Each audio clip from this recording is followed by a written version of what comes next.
Welcome back to our channel. నా పేరు బిందు. ఈరోజు వీడియోలో రాయలసీమ స్పెషల్ పల్లి పౌడర్ చేస్తున్నాను. చాలా అంటే చాలా ఈజీ అండ్ దాంతోపాటు టేస్ట్ కూడా అలానే ఉంటుంది. సో ఎప్పుడు non veg, veg and biryanis కాకుండా ఈ రకంగా ఒకసారి ట్రై చేయండి. చాలా సింపుల్ రెసిపీ అనమాట. సో ప్యాన్లో 2 టేబుల్ స్పూన్ ఆయిల్ యాడ్ చేసుకుని 1 కప్ గ్రౌండ్ నట్స్ అనేది వేసుకున్నాను. ప్రాసెస్ అంతా కూడా లో ఫ్లేమ్ మీద జరగాలి.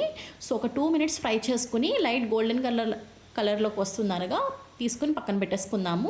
సేమ్ అదే ప్యాన్లో ఆయిల్ ఏమి ఎక్స్ట్రా యాడ్ చేయకుండా ఒక 10 రెడ్ చిల్లీస్ అని వేసుకుని ఒక 1 మినిట్ ఫ్రై చేసుకుని అది కూడా పక్కన పెట్టేసుకుందాము. ఇంకా ఎక్కువ స్పైసీగా తినేవాళ్ళు ఉంటే ఇంకో 2 రెడ్ చిల్లీస్ యాడ్ చేసుకుంటే సరిపోతుంది. నేను చూపించిన 1 కప్ గ్రౌండ్ నట్స్ మెజర్మెంట్స్కి. అండ్ గార్లిక్ పెద్ద సైజ్ అయితే 5, చిన్న సైజ్ అయితే 10 అనేది తీసుకుని అది కూడా 1 మినిట్ ఫ్రై చేసుకుని అది పక్కన పెట్టేసుకుందాము. సేమ్ అదే ప్యాన్లో ఒక 1/4 కర్రీ లీవ్స్ వేసుకున్నాను. Around like 12 to 15 curry leaves అనమాట. 1 మినిట్ ఫ్రై చేసుకొని పక్కన పెట్టేసుకున్నాను.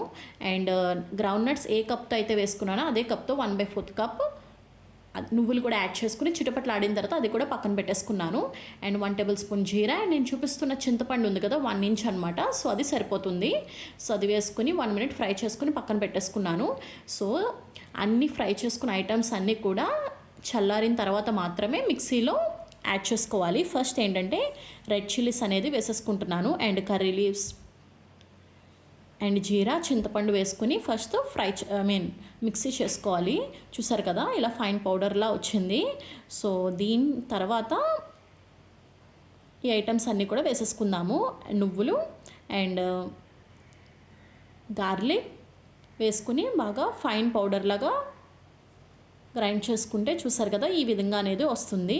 అండ్ ఇప్పుడు ఫైనల్గా గ్రౌండ్ నట్స్ వేసుకుని ఫైన్గా పౌడర్ చేసేసుకుంటే మనకి పౌడర్ అనేది రెడీ అయిపోతుంది.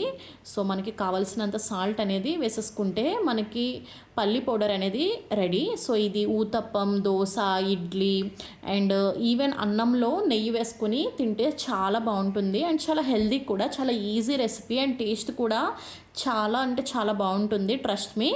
సో నేను చూపించిన మెజర్మెంట్స్ ఎంతో టైం కూడా పెట్టదు అసలు ఇది రెసిపీ చేసుకోవడానికి. ఒకసారి ట్రై చేయండి, చాలా హెల్దీ రెసిపీ కూడాని. సో ఇప్పుడు నేను దీన్ని రైస్తో ట్రై చేస్తున్నాను. సో వేడివేడిగా రైస్ వేసుకుని గీ యాడ్ చేసుకుని అండ్ ఈ పల్లి పౌడర్ అనేది ఒక 2-3 టేబుల్ స్పూన్స్ అనేది యాడ్ చేసుకుని బాగా మిక్స్ చేసుకుని కలుపుకొని తింటే చాలా బాగుంటుంది. అండ్ చాలా healthy recipe, simple recipe and tasty recipe కూడా. మీరు డెఫినెట్గా ట్రై చేసి ఎలా వచ్చిందని నాకు కామెంట్ చేయండి. I feel so happy. Bye. ఇలాంటి వీడియోస్ ఇంకా కావాలంటే ప్లీజ్ సబ్స్క్రైబ్.